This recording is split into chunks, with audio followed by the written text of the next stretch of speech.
Você já tentou de todas as formas perder peso?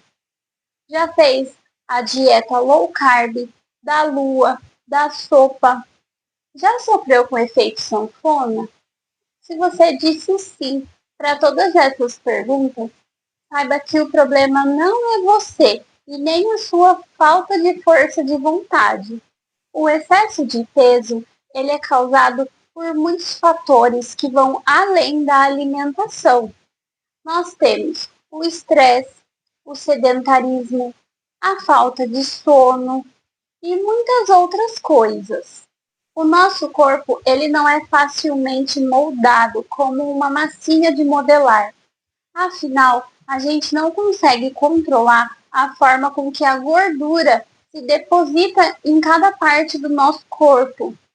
E isso depende de muitas coisas, como o seu biotipo e a sua genética.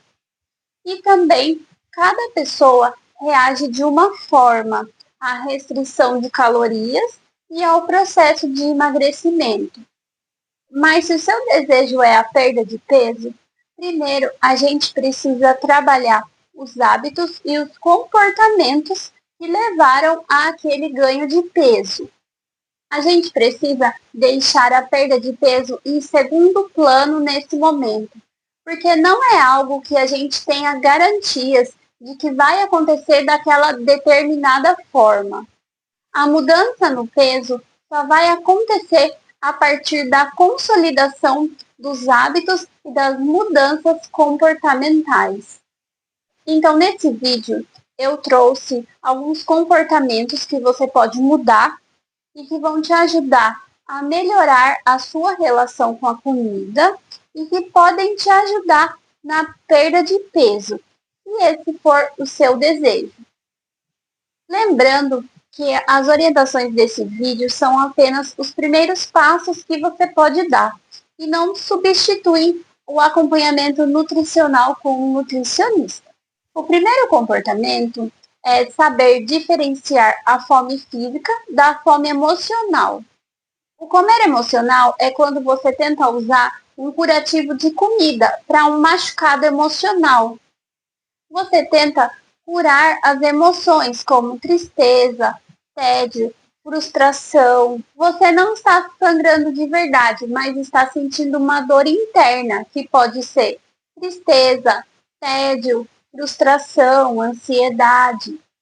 Comer emocional é quando você usa a comida como um remédio para suas emoções e não para abastecer o seu corpo. É quando a gente busca conforto, distração ou alívio na comida, principalmente aqueles alimentos mais saborosos, para a gente conseguir lidar com o que estamos sentindo por dentro. Em vez de cuidar da emoção, conversando com alguém, fazendo uma caminhada, você usa a comida para aliviar essas emoções. Não é uma fome física, é uma forma de tentar lidar com aquelas emoções que a gente não sabe como resolver. Já na fome física, você tem sintomas físicos mesmo. É a necessidade do seu corpo por energia. É o seu corpo te avisando que o combustível está acabando e que você precisa repor. É aquela fome que começa com um leve vazio no estômago e vai aumentando de intensidade conforme o tempo passa. Quando você tem essa fome física, você come qualquer tipo de alimento. Você pode comer arroz, feijão, brócolis, qualquer coisa. Você sente aquela sensação de buraco no estômago. Você tem uma queda de energia. E você também, algumas pessoas têm cansaço, têm dor de cabeça, têm irritabilidade. Tudo isso é a fome física. Para que você saiba diferenciar uma da outra, você precisa entender em que momento você está sentindo uma fome física para atender às necessidades do seu corpo, ou quando você está tentando descontar as suas emoções na comida. Quando você estiver com fome, você pode se perguntar: isso é fome física? Se sim, se alimente. Se você perceber que não, que é uma forma de você aliviar as suas emoções, procure outra forma para se distrair, e para lidar com aqueles sentimentos. Algumas situações aumentam ainda mais o comer emocional, como as privações de sono, o estresse, as dietas muito restritivas. São situações que passam despercebidas, mas que aumentam ainda mais essa vontade de comer para poder aliviar as emoções. E como que essa questão da fome física e emocional influencia no peso? Quando você sabe identificar o tipo de fome, você sai do piloto automático e você tem mais autonomia para fazer as suas escolhas alimentares. A fome emocional, geralmente, ela ignora os sinais de saciedade do nosso corpo, levando a você comer uma quantidade maior de calorias, maior do que aquela que você precisaria. Quando você entende que o desejo de comer era uma resposta ao estresse e à frustração, você não tem aquela sensação de fracasso. E também você se livra do efeito sanfona, que é causado muito pelas compensações, que são características do comer emocional. Quando você consegue diferenciar a fome física da emocional, você consegue lidar melhor com as suas emoções. Então, ao invés de procurar a comida para aliviar esse desconforto, você vai fazer uma caminhada, você vai conversar com alguém, você vai procurar se distrair. Você vai, quem sabe, até escrever, se você gostar. E a comida passa a fazer o papel dela, que é nutrir o corpo. Agora, o segundo comportamento que influencia no excesso de peso é o comer emocional. Como eu já disse, o comer emocional é quando a gente usa a comida para aliviar as nossas emoções, como se fosse uma válvula de escape mesmo. O comer emocional ele acontece em muitas situações cotidianas, quando a gente come uma comida gostosa que lembra a nossa infância, quando a gente vai, por exemplo, em alguma festa e você come um pedaço de bolo, não porque necessariamente você está com fome, mas porque você está naquele contexto de festa, de celebração. Isso também pode ser comer emocional. O problema é quando ele passa do ponto e você passa a comer muito exageradamente para poder aliviar aqueles sentimentos que você não sabe como administrar. E essa situação atrapalha a perda de peso, porque você fica desconectada dos seus sinais de fome e saciedade. Com o tempo, essa repetição faz com que a gente não consiga diferenciar o que é a fome física, que é uma necessidade biológica, da fome emocional, que é quando a gente usa a comida para aliviar um desconforto. Sem essa diferenciação, fica muito difícil você regular o quanto você come. Então, você come uma quantidade maior do que aquela que você precisaria. Geralmente, quando a gente tem um episódio de comer emocional, a gente não prefere alimentos mais saudáveis, como uma maçã. A gente prefere aqueles alimentos mais hiperpalatáveis, mais gostosos, mais saborosos. Esses alimentos que são ricos em açúcar e gordura, eles ativam uma região do nosso cérebro, que é ligada ao sistema de recompensa e que libera a dopamina, que é um neurotransmissor, e gera aquele alívio imediato, mas que é temporário. A gente tem também o fator hormonal, que é o papel do cortisol, que é o hormônio do estresse. Então, o comer emocional ele está ligado ao estresse crônico. Quando a gente tem um nível muito alto de cortisol, a gente prefere ainda mais aqueles alimentos mais saborosos. Aí a pessoa tem mais dificuldade de perder peso, tendo um acúmulo maior de gordura na região da barriga e também dificulta a quebra da gordura como energia, o que dificulta ainda mais o processo. E também o comer emocional, ele entra naquele ciclo da culpa e da restrição, que também atrapalha a perda de peso. A culpa que surge logo após aquele episódio de exagero traz geralmente pensamentos como: já que eu estraguei tudo, eu vou comer tudo mesmo. Ou a pessoa acaba fazendo dietas muito restritivas após esses episódios de exagero que são do comer emocional. Aí essa restrição gera mais estresse e mais frustração, que leva ao próximo episódio de exagero. Então é um ciclo sem fim. O terceiro comportamento é sentir a sua saciedade. O que é estar saciada? Estar saciado é quando você se sente confortavelmente cheia. É quando o seu corpo te fala que ele já recebeu o suficiente, que ele está bem abastecido. A saciedade é a resposta para a pergunta: o quanto eu devo comer? É o seu corpo te falando o quanto ele precisa e o quanto ele quer. Por isso que a saciedade é um sinal muito importante enviado pelo nosso organismo. Quando você reconhece e respeita esse sinal de saciedade, é a chave para você se conectar com o seu corpo. É muito comum que as pessoas não saibam mais reconhecer esse sinal da saciedade, porque elas comem muito guiadas por regras externas, do quanto devem comer, de só parar de comer quando o prato está limpo ou quando ela acha que comeu a porção certa. Quando você não sabe como é a saciedade, como é sentir, é bem difícil você saber a hora de parar. Realmente é difícil sentir a saciedade quando você não sabe como ela é. Como é esse sinal? Imagine que seria uma sensação de conforto no estômago. Você se sente bem e a fome para de incomodar.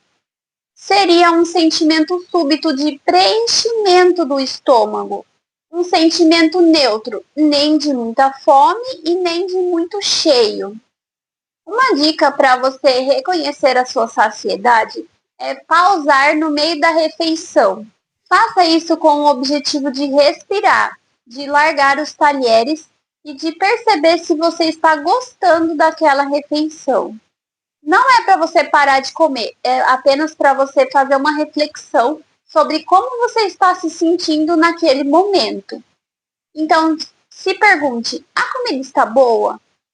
Essa comida ainda me dá vontade de comer? Eu estou gostando? Observe a sua saciedade. Se pergunte: eu estou ficando saciado? Minha fome está diminuindo? Tem uma pergunta que ajuda muito a identificar a saciedade, que é: a comida ainda está gostosa? Eu ainda estou tendo prazer comendo isso? Ainda está sendo gostoso ingerir esse alimento? No começo vai ser na base do erro e do acerto, porque vai levar um tempo até você perceber os seus sinais de saciedade. Mas quanto mais você perceber e respeitar a sua fome, mais você vai conseguir respeitar a sua saciedade. O quarto comportamento que eu trouxe pode parecer um pouco diferente, pode parecer que você nunca viu, mas é comer com prazer e satisfação. E se mesmo quando você estiver saciada, você sentir que está faltando algo, sabe aquela sensação de, eu comi, mas parece que está faltando alguma coisa? Quando você sente que tem algo faltando, mas você está cheia, está saciada, mas sente que falta alguma coisa, isso está relacionado ao fator satisfação. Isso quer dizer que aquela refeição não te trouxe prazer, não te trouxe satisfação.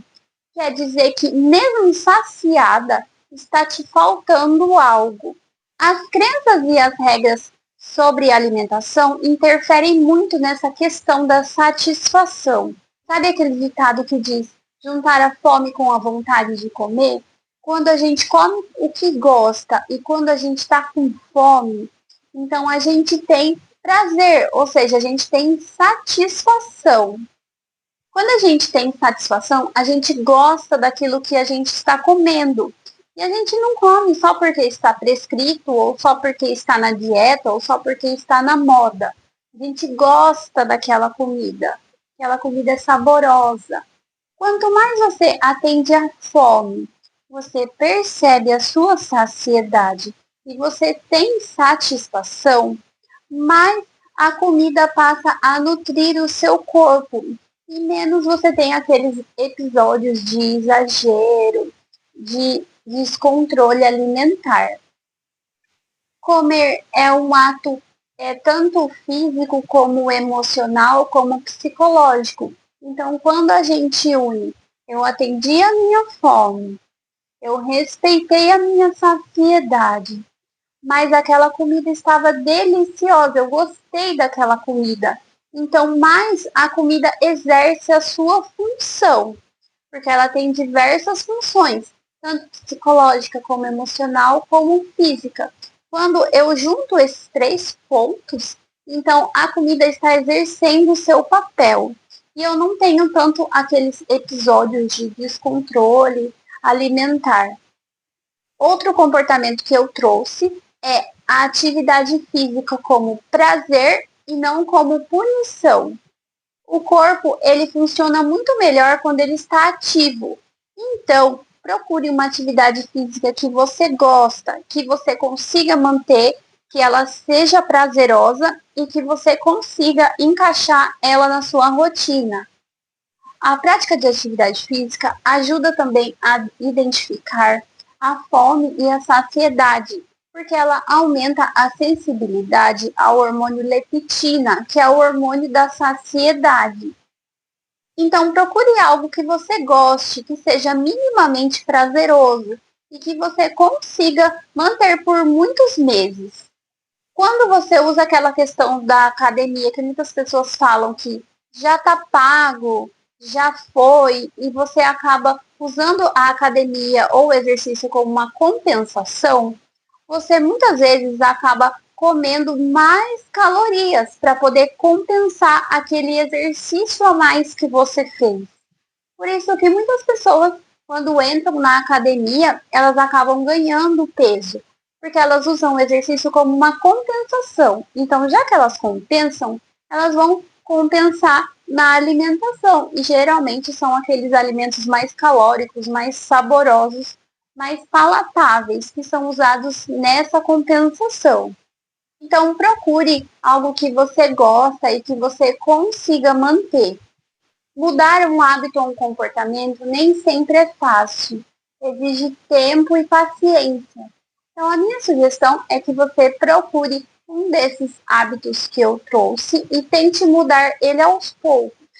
Deixe a perda de peso para segundo plano e tente trabalhar nesse primeiro momento os hábitos e comportamentos que prejudicam a sua relação com a comida. Antes de ir, eu queria pedir para você se inscrever aqui no canal e deixar o seu like. O seu apoio é muito importante e me motiva ainda mais a continuar por aqui. E mostra também para o YouTube que o meu conteúdo é relevante e assim atrai cada vez mais pessoas para o canal. Eu espero que esse conteúdo tenha te ajudado de alguma forma. Um beijo e até o próximo vídeo.